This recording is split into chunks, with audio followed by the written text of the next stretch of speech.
Hello everyone! Today the Bookworms are going to be reading Freak the Mighty by Rodman Philbrick, Part 10.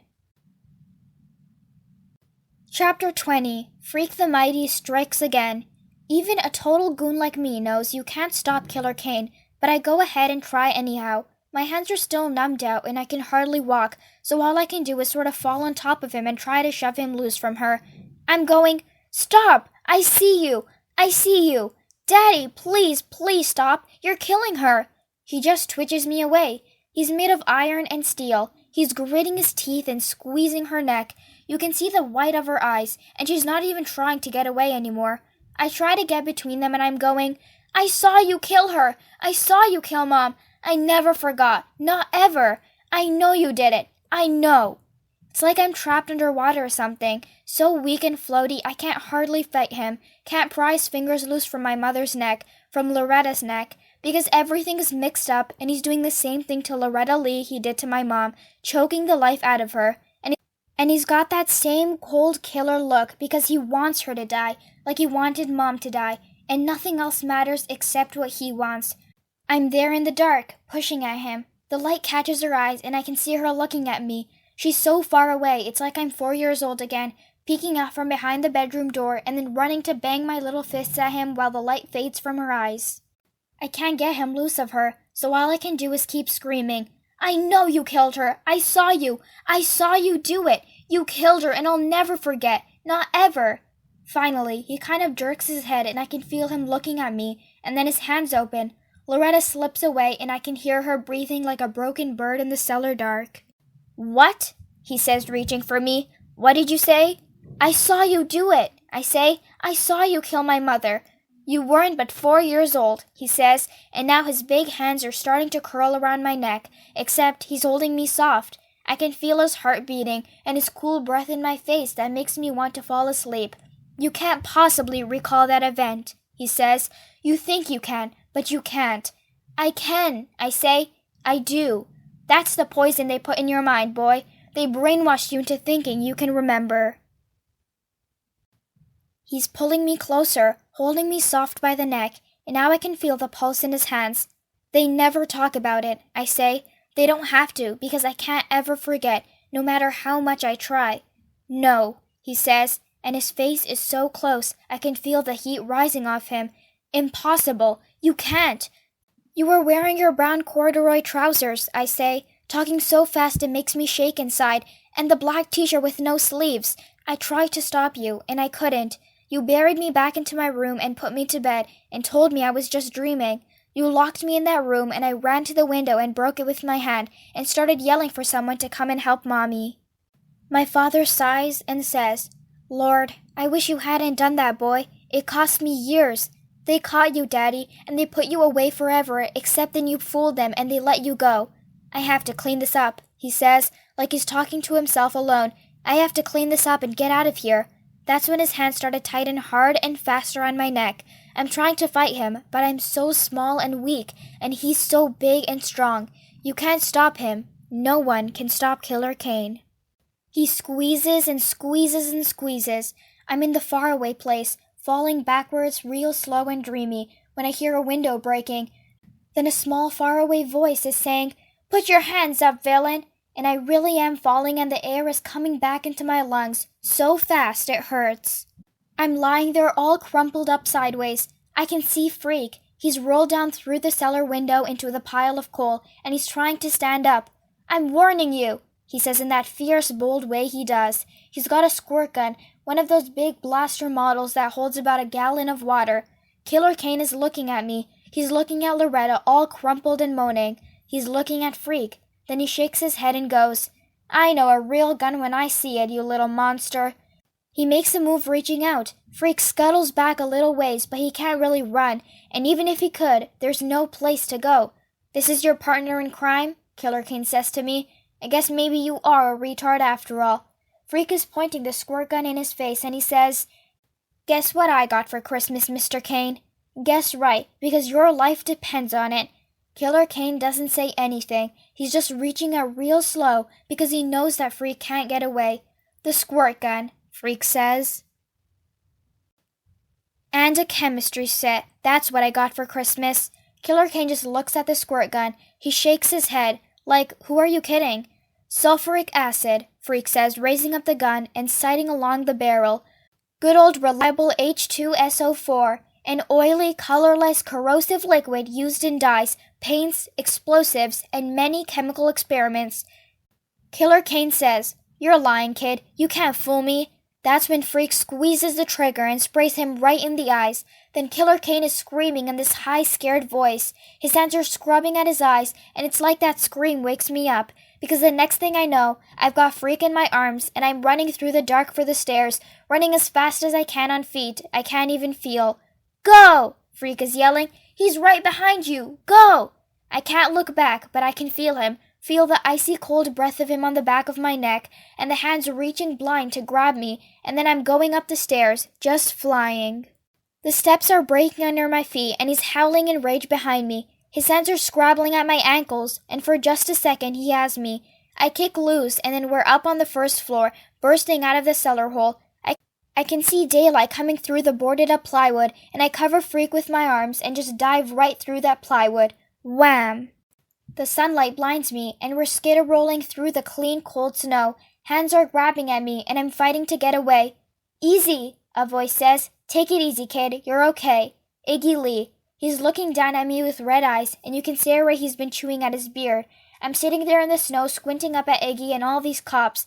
There must be 1,000,000 cops, and Freak is laughing like a maniac and saying, "It worked. He fell for it. Soap and vinegar and curry powder. It worked like a charm." I don't understand what he's talking about right then. It's only later I figure out that there wasn't real acid in the squirt gun. It was soap and vinegar and curry powder that made Killer Kane think his eyes were burning up.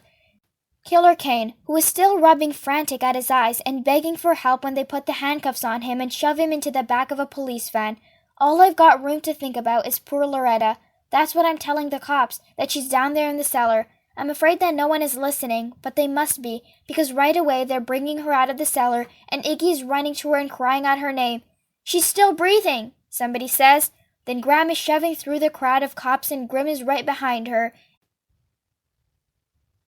And Gwen is there too, and everybody's making a big sloppy fuss, especially Graham, who's hugging me so tight I can't hardly breathe. The fair Gwen is hugging Freak, and she's saying, "I told you to stay in that car, didn't I? Didn't I?" Freak is looking over her shoulder at me, looking over Graham's shoulder, and he's giving me the thumbs up as she carries him away. "Freak the Mighty," he says. "Freak the Mighty strikes again." Chapter 21. The Accident of Nature. We all of us had to go down to the police station, of course, where they took a bunch of pictures of the bruises on my neck, and they insisted I needed x-rays, and so we had to go over the hospital and get that done, and then go back to the police station again, which wore on my nerves almost as much as being kidnapped. Grim. The second time we go to the cops, he's sitting there in this room with me waiting, and he says, "I can't tell you what it felt like, coming up out of the basement and seeing that double track of footprints in the snow. I knew it was him. I just knew in my heart." He kept insisting that Graham go home, which she finally did, because we were there at the police station for hours more, me telling all about it over and over, until I thought I would faint dead away if just one person asked me what happened after I woke up in the dark and was stolen from my own bed. Grim. He just keeps patting me on the arm and saying, "This is important, Max. Maybe this time they'll lock him up for good." That's what everybody keeps saying, that this time they've got Killer Kane where they want him, in violation of parole, in violation of restraining order, abduction of a minor, and 2 counts of attempted murder, me and the heroic biker babe, which is what the papers took to calling Loretta Lee. The word is she's hurt pretty bad because he cracked a bone in her neck, but she'll be okay in the long run. Iggy. When I saw him that time in the hospital waiting, he was chewing a hole right through his beard. He was so worried, and it made me think he wasn't such a bad dude after all. It all goes to show, like Grimm says, that you can't always judge a book by the cover. It turns out to be a pretty weird Christmas vacation, as you might imagine, and Graham keeps fussing at me and won't let me sleep in the cellar. "I don't care if he is under lock and key," she says. "Grim," he says, "please humor the woman. She's worried about to death." And so I sleep upstairs on the foldo, and at night Graham keeps checking to see if I'm there, which is a pain because she can't help herself. And anyhow, I'm just as glad not to be alone in the Down Under. Freak. Well, the fair Gwen just about threw a fit when she got him home because of him disobeying a direct order and sneaking away to rescue me. But after a while she calms down and all she does is just look at him and shake her head. What am I going to do with you? She asks. Put me up for adoption, he says. I want to go live with the Waltons. He means the TV show that keeps repeating, and of course he's teasing her, but the fair Gwen is not amused. No more crazy adventures or dangerous quests, young man. You have to be careful, she keeps saying. Extra careful. She means the trouble he has sometimes catching his breath because of the way his insides keep growing faster than his outside, which hasn't really grown at all. Freak goes into the medical research place every few months now, which he says is a real pain, not that it actually hurts. Dr. Spivak says, my unique status as a marvel of genetic aberration makes me an object of intense curiosity. He says in that lofty way of his. Specialists from the world over are familiar with my case. What about the secret operation? I ask when the fair Gwen can't hear us. The one where you'll get a robot body? Freak gets this very cool scientific look on his face, and he always says the same thing. The bionic research continues, my friend. The work goes on. I don't know why I keep asking, because it gives me the creeps. You'd think I could be as cool as Freak about the idea, because it's him that's going to get a new bionic body, but just thinking about it makes me want to jump up and run around. I keep telling Graham that when Freak is in the hospital for his tests, I shouldn't have to go to school, because we're like a team, but she won't buy it. I know Kevin has been a great help to you, she says, but you've got a brain of your own, haven't you, dear? Yeah, right. The other thing about school that's different after Christmas vacation is how jealous everybody is that we got our pictures in the paper on the local TV. Mrs. Donnelly in English calls us the dynamic duo, and she puts a cutout picture from the paper on the bulletin board. Wouldn't you know some goon put mustaches on us the very first day?